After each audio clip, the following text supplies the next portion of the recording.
C'est presque de l'info, c'est la revue presque de Nicolas Canteloup. Allez, on passe au titre principal de l'actu avec vous, Nikos. Oui, l'info, ouais. L'info surround, c'est bien sûr Nicolas Dupont-Aignan qui vient de quitter ce studio et qui a fait chez nous une interview jusqu'au bout. Oui, jusqu'au bout face à Audrey Caspomara, sans se barrer au milieu et sans se faire virer non plus. Donc bravo à lui, c'est un vrai progrès. La vraie info surround, vous l'avez compris, c'est la nouvelle campagne, nous l'avons dit, répétée depuis 5h du matin contre l'alcool, lancée aujourd'hui par Action Publique France. Ouais. C'est dommage de stigmatiser autant l'alcool car si vous buvez trop, vous pouvez devenir un ministre de l'Intérieur fêtard et rigolo. Vous pouvez devenir également présentateur météo le plus célèbre de France. Allez. Oh là là. Molle. Je sais pas si je dois bien le prendre ou pas. Bon, les célèbres de France, sympa, mais bon. Attention, l'alcool, je vous le précise, peut engendrer des prévisions météo approximatives ou vous faire confondre la sainte du jour, Sainte Larissa, avec une sauce épicée. Oui, bah, écoutez, mon cher Nico, ça arrive de confondre une dame avec un nom de sauce épicée. Donc si j'ai bien compris, donc le message qui a été indiqué par Santé publique France, c'est maximum 2 verres par jour, mais pas tous les jours. Voilà, Hein. c'est ça. Mais si vous avez oublié de poser la bonne question, Nico, oui, vous avez oublié de poser. Si on boit de nuit, ça passe. Bah écoutez, on va poser la question, hein, Nikos, la prochaine. Je la poserai la prochaine fois, D'accord. promis. Oui, il faut être précis quand c'est quand même une radio généraliste qui a une réputation à tenir. Et ben voilà. Allez, la visite du président chinois Xi Jinping a permis à Airbus de décrocher un contrat de 30 milliards d'euros pour la commande de 300 appareils. On va en parler avec vous, monsieur le ministre de l'économie. Oui, bonjour Madame Bruno Julie. Le Maire, bonjour. Bonjour Madame Julie. Oui, c'est le super méga jackpot que nous avons remporté hier. Je le dis à toute votre équipe, avec Emmanuel Macron. Là-dessus, sur ce sujet, il n'y a pas de débat. Le numéro qui est sorti et qui a permis ce gain est le numéro suivant. Un numéro qui est déjà bien rodé. C'est un numéro de danse du ventre, de léchage de boules et de fermage de gueule sur les droits de l'homme. Bah oui, on n'en parle même plus, hein, c'est vrai. La France ne dit plus rien sur les droits de l'homme en Chine. Hein. Plus personne ne s'y intéresse, en fait. Voilà. C'est vrai, Mme Julie, très bonne analyse. En même temps, nous ne sommes pas les mieux placés. Il faut dire que le haut-commissaire aux droits de l'homme à l'ONU a comparé la situation en France à celle du Zimbabwe, du Soudan, pardonnez-moi, ou du Venezuela. C'est vrai. Donc du coup, c'était presque plus aux Chinois de nous faire la leçon sur ce sujet. Ça aurait été bizarre qu'on le fasse. Franchement, ça aurait été pardonnez-moi d'être familier, mais le Roquefort qui dit au camembert, tu pues. Le Cabrol qui dit au Castaner, tu bois trop. Pour donner une image plus maison. Donc nous avons vendu les gros avions, on s'en contente, c'est très bien, terminé. Merci, au revoir messieurs, dames. Au revoir à vous, Bruno Le Maire. Allez, la petite phrase adressée à la militante blessée de Nice par Emmanuel Macron a choqué certaines personnes. Le président a déclaré: quand on est fragile, on ne se met pas dans des situations comme celle-ci. On va accueillir celle qui est la meilleure avocate du président, Marlène Schiappa.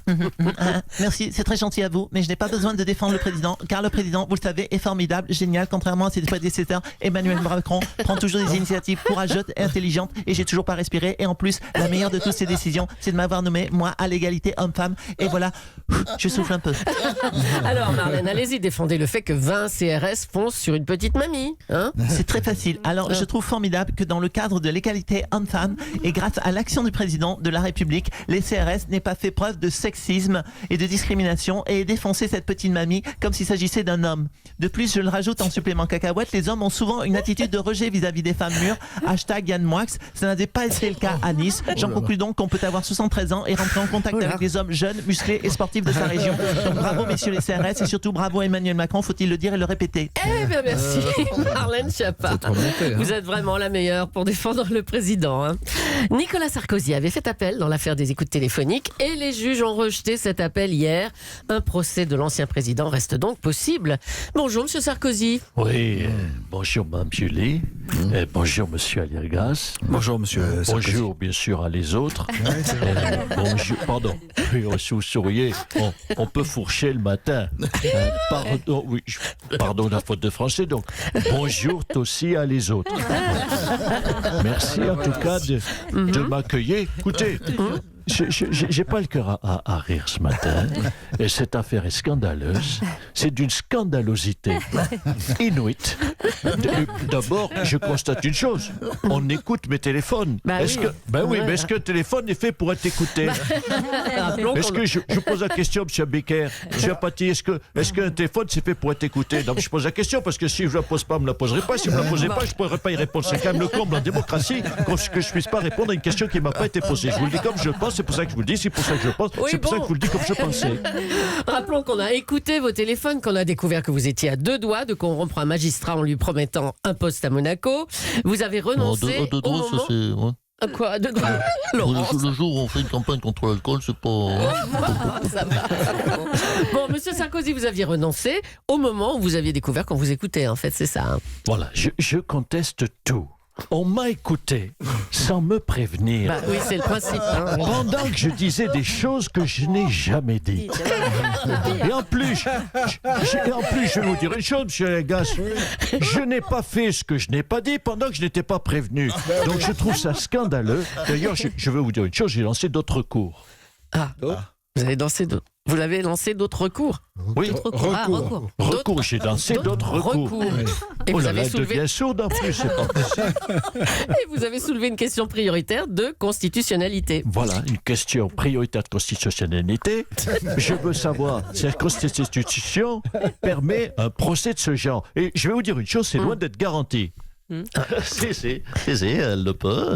Monsieur Juppé. Ah bah c'est vrai, vous êtes au Conseil constitutionnel maintenant. alors. Oui. Je oui, vous oui. entendais causer constitutionnalité. Donc je voulais dire à mon ami Nicolas Sarkozy, c'est ballot. Hein, la Constitution, elle peut t'envoyer devant les juges. C'est bête, hein. Alors, vraiment, c'est idiot. Et puis si elle ne peut pas maintenant, quelque chose me dit que dès la semaine prochaine, elle le pourra. Hein, car quelqu'un qui bosse au Conseil constitutionnel aura changé la Constitution ou tout fait pour. Hein, il pourrait demander une réunion pour permettre aux anciens présidents d'aller en prison dans une cellule de 4 mètres carrés avec 7 ou 8 dealers des quartiers nord de Marseille. C'est ballot comme coïncidence, ça tombe mal. Comme vous dites. oui. Alain, reprends-toi, tu as toujours été mon ami. Bon, il est vieux, buté et rancunier. Je vous laisse, je file à l'aéroport. Hein. J'ai mon passeport Paul Bismuth sur moi. Salut à tous. Allez, bon vol. Le départ de Nathalie Loiseau pour mener la liste européenne En Marche entraîne un remaniement imminent. On parle aussi du départ de Benjamin Griveaux pour être candidat à Paris. Mais bonne nouvelle pour Anne Hidalgo. Un sondage récent la donne gagnante dans tous les cas de figure. Eh oui. Contre Benjamin Griveaux et Mounir Majoubi, contre Cédric Villani et contre Rachida Dati. Anne Hidalgo, une réaction. Bien, écoutez, tout d'abord, vous voyez qu'on n'est pas si mal ensemble, moi, les Parisiens et les Parisiennes. Ce n'est pas parce que Paris est sale, Paris est pollué, Paris est envahi par les rats et les punaises de lit, qu'on ne peut pas y circuler, va se fâcher avec les Parisiens. Ce sont des broutilles, tout ça. Oui, c'est ça. Bah écoutez, on va quand même Ils sont rappeler- montés par les médias. Je fais mon Nicolas Pompignan. On va quand même rappeler un chiffre. Hein. Depuis 2011, entre 11 000 et 12 000 Parisiens quittent Paris chaque année. Bien écoutez ça, Madame Julie, c'est la meilleure nouvelle pour moi. Les Parisiens et les Parisiennes me détestent tellement qu'ils se barrent. Donc qu'ils ne vont pas voter contre moi puisqu'ils ne seront plus D'accord. recensés à Paris. Du coup, je vais être réélu à coup sûr. Je vous sens en joie autour de cette table. Vous n'êtes pas prêt de garer votre Lexus dans Paris, monsieur Bicker. Je suis parti pour être la Bouteflika de l'hôtel de ville. Oh là là, monsieur oh là Fanny. là. Voilà, la bonne journée. Eh bien, merci à vous, Anne Hidalgo. Et puis, l'équipe de France a battu l'Islande 4-0. Pour l'occasion, les joueurs portaient un maillot vintage pour fêter les 100 ans de la FFF. Kylian Mbappé, bonjour. Oui, bonjour. C'était sympa ce vieux maillot là. Hein. C'était Oui, rigolo. c'était cocasse. Ah C'était oui cocasse. C'était surtout un joli clin d'œil à la Fédération française de football. On a joué, vous l'avez dit, avec un maillot d'il y a 100 ans. Ouais. On a joué aussi avec un joueur qui a 100 ans. Hein Olivier Giroud, et qui a marqué en plus en levant la jambe par hasard. Didier Deschamps, vous étiez confiant, vous, avant d'affronter l'Islande hier? Oui, non, bonjour. Non, bon, écoutez, effectivement, vous savez, dans le métier que je pratique, on n'est jamais confiant. Hein. Vous savez, dans le football, il n'y a pas de petites équipes. Mais comment ça, il n'y a pas de petites équipes? équipes. Enfin, la Moldavie, vous l'avez battu 4-1, l'Islande 4-0. Non, c'est pas une petite équipe. C'est ce que je vous dis. Vous savez, en football, il n'y a pas de petite équipe. Hein. Il y a des équipes de merde comme la Moldavie, il y a des équipes ridicules, il y a des équipes de nullards, il y a des équipes totalement à côté de la plaque, mais il n'y a pas de petite équipe. Bon, on était clairement favoris quand même, Didier, hier. Hein. Oh, c'est vrai, cher Jules Leclerc, que le match France-Islande, c'était un petit peu comme le match 30 CRS contre une petite vieille. Hein. C'est un match clairement déséquilibré à la base. Comme vous dites, oui. C'est vrai que ça aurait été surprenant que la petite mamie défonce 30 CRS. Bon, on va quand même demander le ralenti, demander la VAR, mais a priori, il y a faute. Il y a tacle glissé sur mamie.